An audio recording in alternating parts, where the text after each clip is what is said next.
Hello everyone, and as promised, on this fourth lesson for our starters or complete beginners, we're gonna look at our bass drum technique, or at the ways we have to hit on the bass drum in order to make it ergonomic and efficient in terms of the energy you put into it. I've set a little camera here on my feet, on my right foot, and I'm gonna show you one of the ways to hit on the kick, which is called the heel down technique, and it's probably the simplest one to understand. What we're gonna do is we keep the sole of our shoes stuck into the plate, into the pedal, and the heel we keep it down. That's what it's called, heel down, and we're just gonna lift like that and hit, just like that. And I demonstrate. 1, 2. So we keep the heel down and we just lift from the top, from the front, and hit.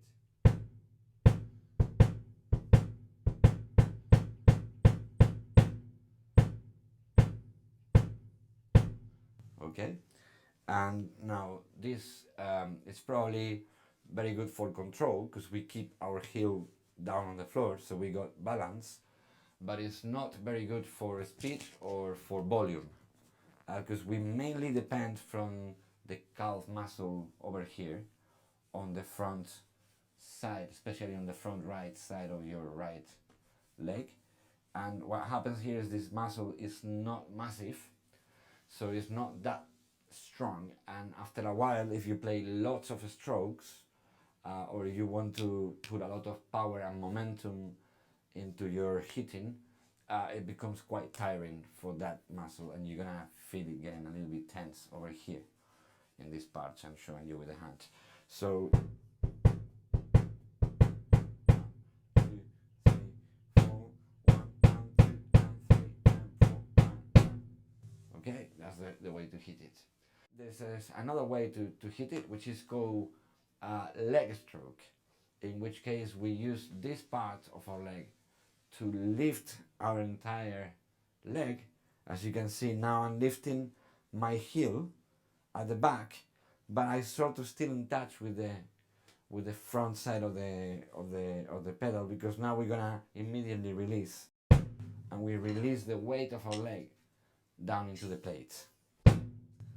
So lift from the back and hit, lift from the back and hit, and use the whole weight of your leg and a little bit of this muscle to pull your leg up.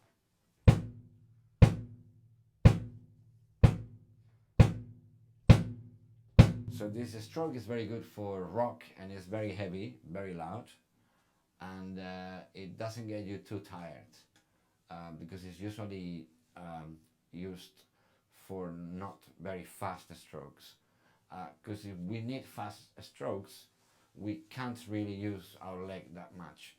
We will then use what's called a foot stroke, which is keeping that keeps a bit more tension in this muscle, because we gotta keep the leg up and the heel a little bit up, and then we're not gonna rest it unless there is a gap, and we're gonna just push a little bit on the front to hit. So again, we're not resting unless we have a little bit of time until our next stroke. But if we're playing very fast strokes,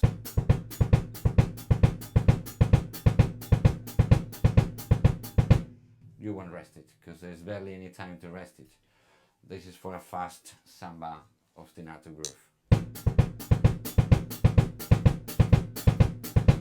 I can keep the same speed with the heel down, but I'm gonna push a lot harder here to get the same amount of volume on the front of the leg. So it's much better if I'm looking for volume and speed. I will be using always a foot stroke.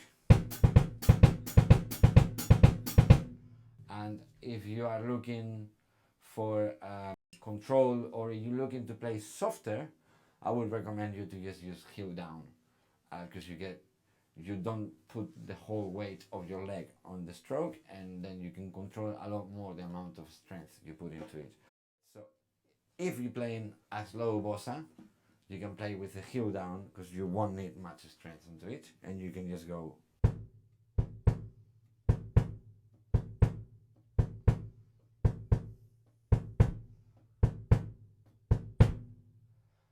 And that goes also for our hi-hat, which we will mainly play leg strokes on, because at the moment, unless you get to very advanced kind of point, you won't be needing to play any other technique rather than a nice leg stroke, which gives you a little bit of momentum and crispiness in the sound. Because if you just close it with the heel down, you won't get the same amount of volume, and it's gonna get more tiring on the front. So unless you really want to control the volume or keep it really low volume, I would recommend you to just use a leg stroke to apply it into the hi-hat when you're doing the count with the whole leg. So now I'm using the whole leg, I have a lot of volume, but when I try to just use the heel down, like now, it's harder to get volume out of it. So I would recommend you, and it's less tiring, because your muscle over here on the side of the leg is much bigger, so you can really go much longer and stronger than only using the muscle over here that I'm showing on the lower camera here. Anyway, so those are the three ways: heel down, leg stroke, foot stroke.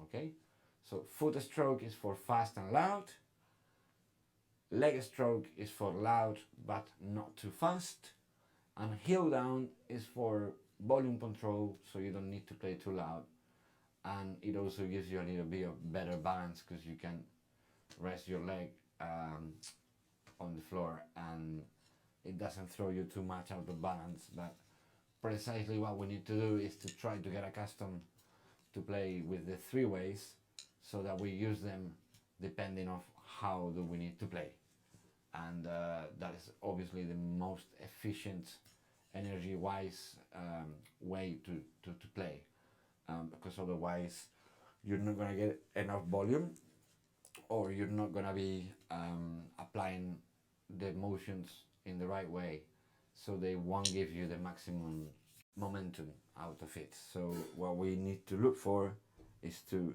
hit not too far forward, not too close to the front of the pedal, just a little bit slightly to the back, and just hit on that, on the top of the plate,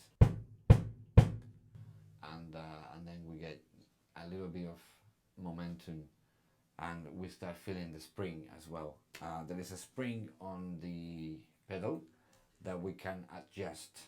So if you feel that's too soft and it's not bouncing quick enough, it's not coming back quick enough, or if you feel the opposite, that is far too tense and it's really a lot of effort to reach the head, to hit the head, then you should adjust slightly that spring and just make it comfortable for you.